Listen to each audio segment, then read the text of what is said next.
Hey guys, Stealth here. With all the artillery spam that's been going on lately, you have pretty much two choices. Join or die. You can either take the artillery spam, or you can start to dish it out as well. I'm creating a third option after one of you commented on the Arty Please video. And my mission is counter battery. That's the only thing that this deck is going to do. What you're looking at here is a Scandinavian support deck. That gives me a ton of resources, a nice amount of howitzers which have a good accuracy, and with that I'm going to go into a 10v10 and return fire. So I'm going to go after the artillery, go after the Smirches, the BM-27s, the napalm launchers, the Buratinos, anything I can get my hands on. First off, we're going to do a deck review, and then if you want to see this deck into action, you're going to see that deck into action tomorrow at 3 PM, or at least 3 PM my time, as this first video or the first gameplay that I'm going to do with the stream. First off, let's have a look at the deck. It being a support deck with a lot of howitzers, I need a lot of support, so I need a lot of fobs. Now I could have gone with mostly the USA, but that does not give you a lot of artillery. It does give you the Paladin and the M270 ATA-CMS, of course, but that's not really what I was going for here. It also gives you only 2 fobs, and with Scandinavia, you of course get 2 cards of fobs per country. And that gives me 6 fobs available. I went with 4, I still have 2 in reserve. But this gives me over 60,000 points of supplies, which I hope is enough. Then I got 1 card of Rover KPVs, so Rover command vehicles. And then I got 10 HKP 4A supply choppers and 14 more of the AS332 type. With this, I'm not only going to resupply myself, but also other units or forces around my area of operations or along the front line that need my assistance. It's not going to get me any points, but it will allow my teammates to defeat the enemy. Next up, in infantry, the rest of the deck, other than the support tab, is a bit of a mishmash, because I don't expect to be operating on the front too much, and that is what this deck is built around. I'm going to be the fire support from the rear, and that is pretty much all that this thing does. In case I do have to go to the front line, I got FKP commandos. These pretty much are very high-end infantry. They got the Carl Gustaf M3, nice accuracy, nice armor penetration, a good rifle, and a nice mini-me, so they can also do close quarter combat with that. 17 of them, 7 in the Lynx and 10 in the Jupiters. A couple of Stormpionjäger or Jäger with the napalm launcher, very short range. But in some situations you just need a bit of napalm infantry. I'm bringing these guys in the 302A, which does give me an autocannon, though it's not the best. It's very low on accuracy. Its range is not that good, but it's the standard accuracy for, or standard range for an autocannon. It does have some armor, and with that I hope that the napalm troops can arrive to the front line. And then I got 10 RBS-90s, so air support, or anti-air support if you will. And with this I hope to support my fellow warriors or my teammates, which could be you tomorrow, by the way, in the stream, which could be you, along the front line to go after those annoying helicopters or airplanes. Then, into support. I got 10 artillery units here. I got 10 howitzers. I went with the Bekan the Bekan 1C, because it has great range, good dispersion, especially good dispersion for a howitzer. Great rate of fire, and they are prototype units, so unfortunately I can only have 2 of them. The rest of them are M109A3s, both from Denmark and from Norway, and they have exactly the same specs. It just gives me a large amount of fire that I can pretty quickly deploy onto the enemy, in the form of having an accuracy which is 5460, so it's not the best. But I do have them at veteran, so that should push that dispersion down a little bit more. They have a great range, good amount of HE power, and a nice rate of fire. They do have some armor, although I hope I will not be needing that, because I'm going to move after every shot, of course. So that is the majority and the biggest amount of firepower that I have in this deck. The rest of what you see in here is air support, or anti-air support again. So I'm going to go with a couple of NASAMs, doing some MRAM long-range AA missiles along with the Hawk EOTS, so it's not radar guided. Great anti-plane range, although it only carries 3 missiles. Compare that to the NASAMS and you're going to see that a combination of these two make a very, very potent anti-helicopter / anti-plane force. Then I have the automatic, which is a very, very good anti-air gun. Great range against helicopters and airplanes alike, good accuracy. They do a ton of damage and they fire pretty quickly.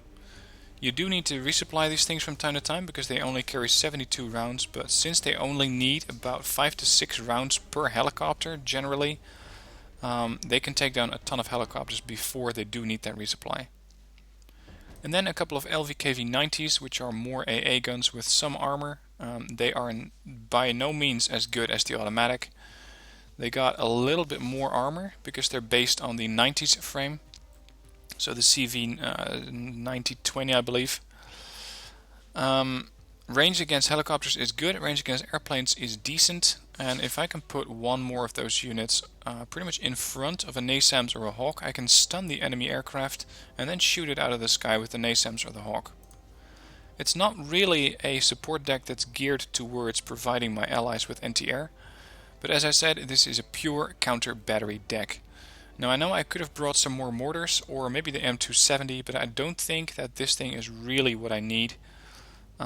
Maybe afterwards I might swap out the 90 and get some of the, or get 1 or 2 MT70s in here. Tanks, I only got one card, 14 STRV-104s, 45 point tanks. They're by no means stellar, but they do give me some armor. They got a nice amount of accuracy for only a 45 point tank, and armor penetration is pretty good. Reconnaissance is also going to be an important area of my deck because I want to provide not only myself but also my allies with targets. So I went with 8 Jaeger and 90, which have great stealth. They are elite trained and that allows them to move at 30 kph. They got the Carl Gustaf M3 and the MP5 and the Mini-Me. Now the Carl Gustaf will take out almost any vehicle. The MP5 will make very short work of infantry, and the Mini-Me will do the same thing at medium ranges. I got them all in the links because these 10v10 maps which I'm going to be countering are usually large maps and I want those units to be deployed quickly. I also got some reconnaissance choppers, the HKP-6A. Again, unfortunately, these countries do not get any exceptional optics, and I could go with the Cayuse. Actually, the Cayuse is slightly better. It has a little better autonomy, it's a little faster, and it's very small, so that's the same as the HKP-6A. But especially the speed I find important. Scout Defender only has good optics, and those fin-folding aerial rockets, the FFARs, are not really worth it. So I'm not going to go with those. Vehicle-wise, again, not that many units. IKV-105s, fire support units, or tank destroyers, I believe, as they're officially classed. They have a good amount of armor penetration, nice amount of accuracy, decent range, although 20 to 75 would be nice to have. And with a combined rate of fire of 8, some armor, they're decent all-round units if you use them against lighter vehicles. Because against tanks, although they might be able to penetrate the tank, they can only get 1, maybe 2 shots off before they're going to get detected and subsequently killed. So with that, I got some anti-vehicle capability, and anti-tank is going to come from the Laro TOW 2, which I want to use in ambush strategy so I don't have to micromanage them that much. They're going to come in quickly at 80 kph off-road, fire off 6 TOW 2 missiles, destroy some tanks and get the hell out of there, back to the resupply helicopters that are sitting solidly in my logistics tab. I could have brought more vehicles here, but I want to focus on counter-artillery. Next up, helicopters. Again, an anti-helicopter, I suppose you could call it ambush force more or less, or at least a quick response force of 16 TOW defenders. TOWs are not the best missiles, but they are the best that this deck has to offer. So unfortunately I'm going to have to go with the Danish TOW missiles, 50% accuracy, 35 on the move, so if at all possible I want to be hovering in order to get that 50% accuracy. 15 armor penetration is not going to be very impressive. But if these helicopters can take down a couple of vehicles and thereby make it easier for either my artillery or my allies' units to kill the enemy, then I'm all for it. And for more support, I got some Fenix 20mm. Nice and fast helicopters, 290 kph. decent accuracy of 30%, although what can you expect really on an autocannon mounted on a helicopter that is only 30 points? I mean, we're not talking about a 150 point longbow here, which has a very, very good stabilized M230. It's just a 30mm cannon, or 20mm even, with twin autocannons for 30 points. So what I want to use these things for is possibly anti-helicopter or supporting the TOW defenders, so that when the TOWs take out the vehicles, these guys might be able to deal with the infantry that comes out of it. Then in the air tab, I'm also going to take up the air superiority role. So I got a couple of Gripens, JAS-39s, got F-16AMs, and I got F-16A Block 15s. I went with these guys because these are the high-end air superiority fighters that I can get.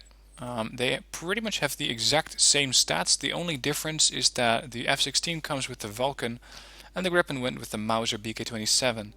Otherwise, the missiles on these things are exactly the same amount, same turn radius, same ECM, same strength, same everything. The Block 15s are not that good, not as good as the F-16AM for example.